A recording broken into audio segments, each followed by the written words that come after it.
Bonjour à tous, alors ça fait plusieurs mois que j'ai publié une vidéo, je suis au courant, j'ai été relativement occupé ces derniers mois. Mais alors voilà, aujourd'hui je me rattrape et je publie une vidéo de mon ordinateur personnel. Je profitais de l'occasion justement parce qu'aujourd'hui je changeais mon disque dur et mon SSD. C'était pas mal les dernières pièces qui commençaient à être vieilles dans cet ordinateur-là, alors je vais me faire plaisir de vous présenter cette petite bête.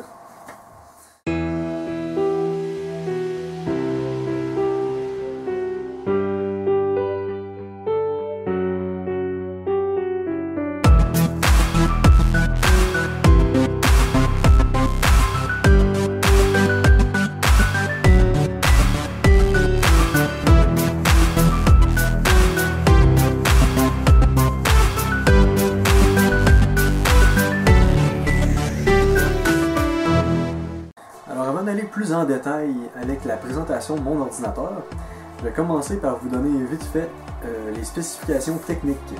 Donc les voici. Processeur Intel Core i7 3770K, carte mère Asus Maximus V Formula, carte graphique XFX R7970 Black Edition à 1 GHz, mémoire Corsair Dominator 2x4 GB pour un total de 8 GB, DDR3 1866, un SSD Samsung 840 Pro de 128 GB ainsi qu'un Western Digital Black 1 TB SATA 3, alimentation Silverstone Strider 1000W et boîtier Corsair Obsidian 650D.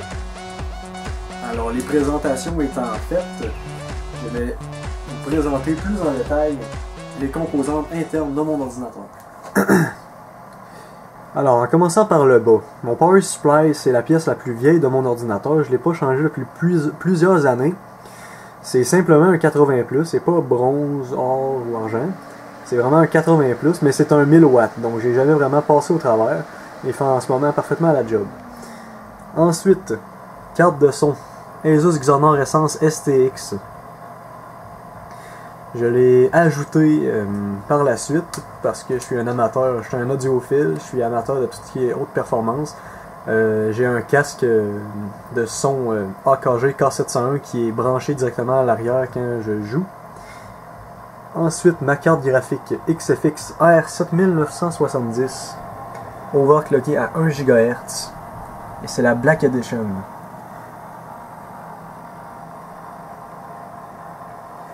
Ensuite, plus haut, on a le Corsair H100i qui est un refroidisseur au liquide, donc avec le radiateur qui est au-dessus.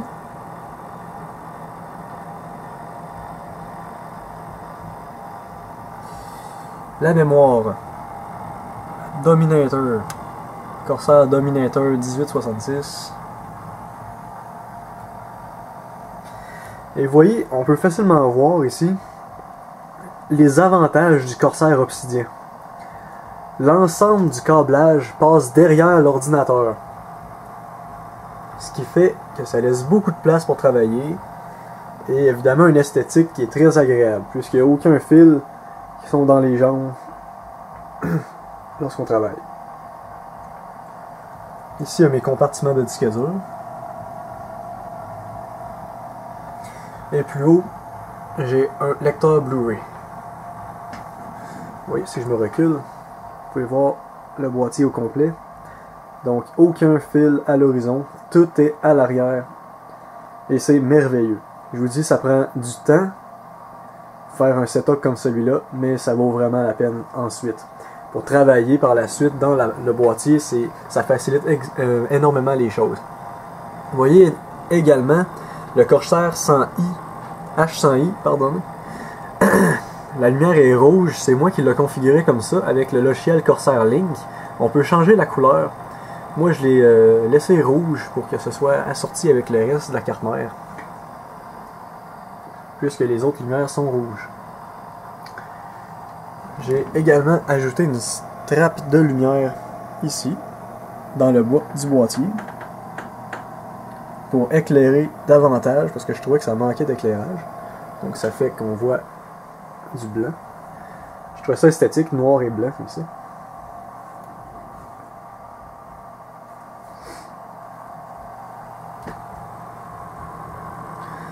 Alors on va faire un dernier petit tour.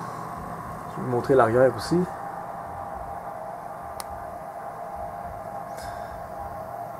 On peut voir la carte de son,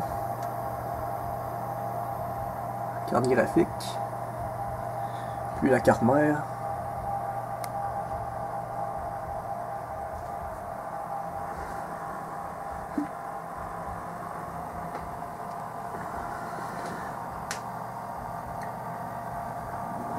Et ces petits fils-là, ça fait très esthétique également.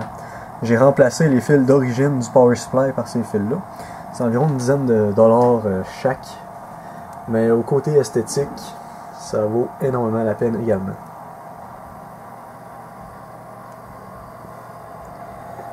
Donc, et voilà, on va faire un dernier petit tour.